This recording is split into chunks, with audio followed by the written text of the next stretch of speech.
The International English Language Testing System, IELTS, is a crucial examination for non-native English speakers. Achieving a score of 6 not only opens doors to global universities, but also aids in immigration and professional registration. This article shares English learning tips to help you achieve this score, maintaining a balance between listening, reading, writing, and speaking skills. Let's go. Tips for learning English with an IELTS 8.0 achiever. It's a quiet, sunny Sunday morning at the local library. The atmosphere is calm, with only the soft rustling of pages and occasional typing sounds filling the air. Jack, carrying a hefty backpack filled with English books and practice tests, spots Maria in the reading area, deeply engrossed in a thick novel. Hi Maria, it's Jack from the English Club. I hope I'm not disturbing you. Oh, hi, Jack. Not at all. I was just taking a break anyway. What brings you here? Well, I've been struggling a bit with my IELTS preparation. I remember you mentioned that you scored an 8 on your test. I thought maybe you could share some tips or guide me a bit. If you have some time, of course. Of course, I'd be happy to help. Let's find a quiet corner where we can talk. They move to a more secluded area with a comfortable seating arrangement, perfect for a detailed discussion. So, Jack, tell me about your current study routine and which parts of the IELTS you find most challenging. Honestly, it's a bit overwhelming. I'm not sure how to approach all the sections effectively. Since you scored an 8, I'd love some advice on how you managed your studies. Absolutely. I'd be happy to share.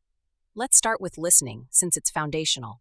I used to listen to BBC radio podcasts and TED Talks daily. Not only did it help with understanding different accents, but it also improved my vocabulary. What about you? I watch some English movies, but I often use subtitles. Should I turn them off? It's a good start to use subtitles, but try to phase them out gradually. Listening without subtitles forces you to focus more on the spoken language, which is closer to the real IELTS test environment.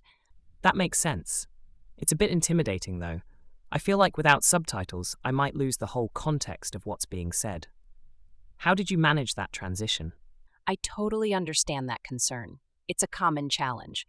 What I did was start with more straightforward content, like news broadcasts or simple documentaries. These generally have clearer speech and are easier to follow. Once I felt more comfortable, I moved on to more complex dialogues in movies and TV shows. So, starting with simpler audio and working up to more complex stuff. Exactly. And another technique I used was to listen to the same piece of content multiple times.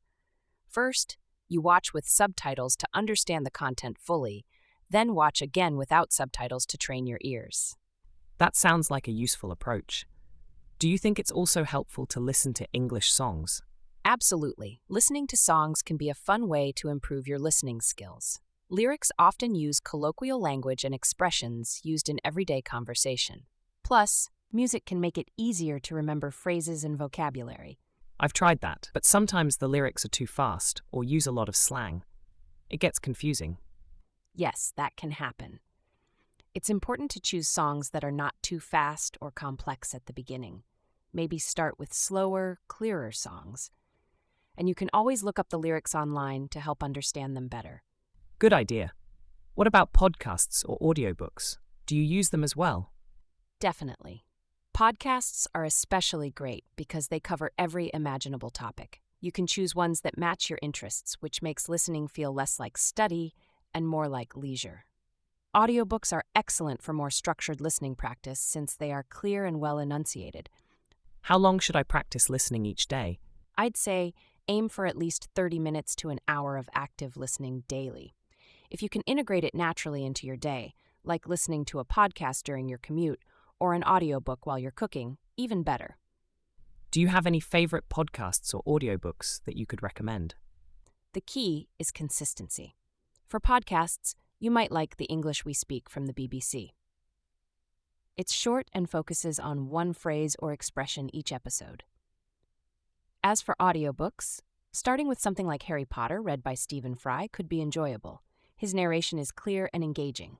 Thanks, Maria. These are great suggestions. I'll definitely try them out. This all seems a lot more manageable with a clear plan. You're welcome, Jack. It's all about finding what works for you and sticking with it. Keep practicing, and you'll see your listening skills improve over time. Don't hesitate to revisit materials or try new methods if something isn't working. Adaptability is key in language learning. That's encouraging to hear. I appreciate all the help, Maria. I'm looking forward to applying these strategies to my daily routine. Anytime, Jack. Just remember, practice makes perfect. What about reading? I find it the hardest. Reading can be daunting at first. I read a lot of academic articles and books. The key is not just reading, but also noting down new vocabulary and phrases and trying to use them in sentences yourself. How often do you read English materials? Not much, maybe a few times a week. Try to make it a daily habit, even if it's just for 20 minutes. Consistency is crucial. Also, vary your reading between newspapers, scientific journals, and classic literature to cover different styles of writing. Mixing up the types of reading materials sounds helpful, but sometimes I get stuck on words I don't know. It can be frustrating and slows me down a lot. How do you handle that? That's a common issue, but there are a few ways to tackle it. First, try not to stop every time you encounter an unfamiliar word. Instead, see if you can understand the meaning from the context. This builds your ability to infer meaning, which is a critical skill, especially for the IELTS. What if the word seems crucial to the understanding of the text? In that case, it's okay to look it up. I recommend keeping a vocabulary notebook where you can jot down new words along with their meanings and example sentences. Reviewing this regularly can help reinforce new vocabulary. I see. And regarding reading, how do you stay focused? Sometimes I find my mind wandering after only a few minutes. That happens to everyone at times. One thing that really helps is setting clear goals for each reading session. For example, you might decide to read a newspaper article and identify the main argument, or read a chapter from a novel and summarize it in your own words. Goals sound good. Should I try to speed read, or is it better to go slow and ensure I understand everything? It's good to practice both. For IELTS, you need to develop the ability to read quickly because of the time limit. However, for deeper comprehension and vocabulary acquisition, slower, more deliberate reading can be beneficial. Maybe alternate between speed reading sessions and in-depth analysis sessions. Got it. How about the types of questions in the IELTS reading section? How do I prepare for those? Great question. Familiarizing yourself with the question types is key. There are several, including multiple choice, true, false, not given, matching headings, and sentence completion, among others. Practice these types regularly using IELTS practice tests. Understanding the logic behind each question type can significantly boost your performance. That makes a lot of sense. And should I time myself while practicing? Absolutely. Timing yourself is crucial. It helps you manage your time effectively during the actual test. Try to simulate exam conditions as much as possible when you practice. This not only includes timing, but also limiting distractions and following the correct order of the test sections. It sounds like a lot to manage, but having these strategies helps a lot. What if I just can't seem to improve my reading speed or comprehension? Sometimes progress can seem slow, but persistence is key.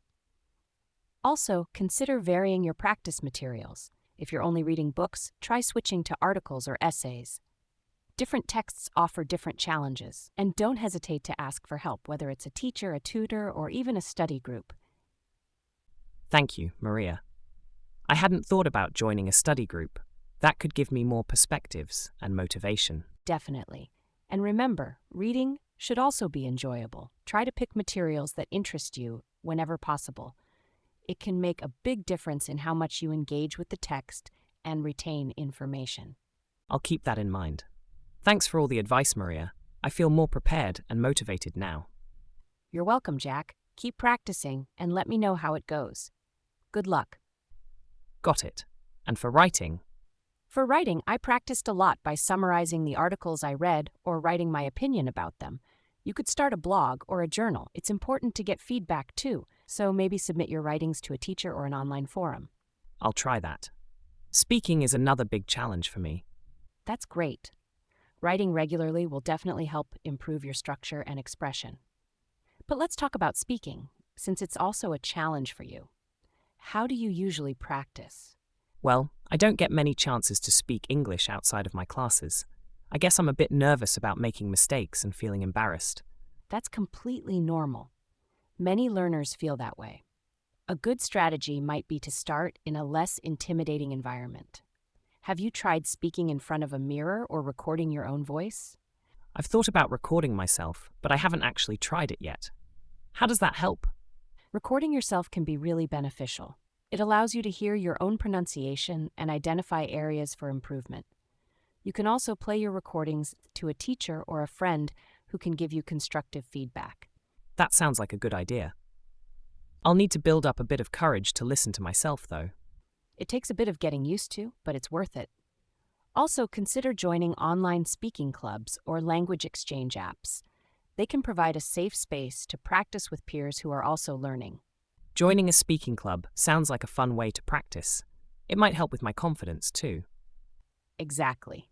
And about writing, going back to our earlier topic, it's important to integrate the feedback you receive. When you write, try to focus on clarity and coherence first, rather than trying to use complicated vocabulary or grammar structures. Makes sense. I sometimes focus too much on using big words to sound more impressive. It's a common temptation, but clarity should always come first. As you get more comfortable, you can start experimenting with more complex language. And remember, writing is not just about essays. It's also useful to practice informal writing, like emails or letters, depending on your goals. I see. Do you think it's helpful to mimic the writing styles of authors I read? It can be very useful, especially if those authors are skilled at constructing their arguments or narratives. Analyze how they build their sentences, how they transition between paragraphs, and how they conclude their thoughts. Just ensure you maintain your own voice over time. What about the timing? I find it hard to complete my essays within the allotted time during practice tests. Timing is crucial. A good practice is to set a timer and strictly enforce it when you practice.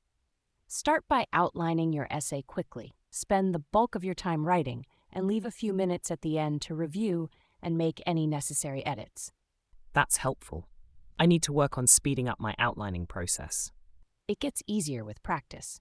Maybe start by outlining simple essays and gradually increase the complexity as you become more comfortable with the structure. Thanks, Maria. I feel like I have a clearer path forward now for both my writing and speaking practice. Finally, don't forget the importance of a routine. Dedicate specific times of your day to practice different skills. Thanks, Maria. Your routine sounds intense. How did you stay motivated? It wasn't always easy, but setting small, achievable goals kept me going. And remember, improvement takes time. Be patient with yourself and enjoy the learning journey. That's really encouraging. Thank you so much for your advice, Maria. I feel a lot more structured about what I need to do now. You're welcome, Jack. Just keep practicing and don't be afraid to make mistakes. They're an important part of learning. Let's check in again soon to see how you're doing. Will do. Thanks again for all the advice. I'm looking forward to improving and hopefully getting more comfortable with both writing and speaking soon. Before we wrap up, I want to emphasize something crucial about learning English, or any language really. Consistency is key. Daily practice is the cornerstone of success in IELTS, especially when you're working on all 4 skills: listening, speaking, reading, and writing. This conversation outlines practical advice and motivational support for learning English, suitable for someone transitioning from a beginner level, aiming for a competent score in the IELTS. Thank you for joining us. Don't forget to practice speaking English every day. If you liked our video, please give it a thumbs up and subscribe for more lessons. See you next time.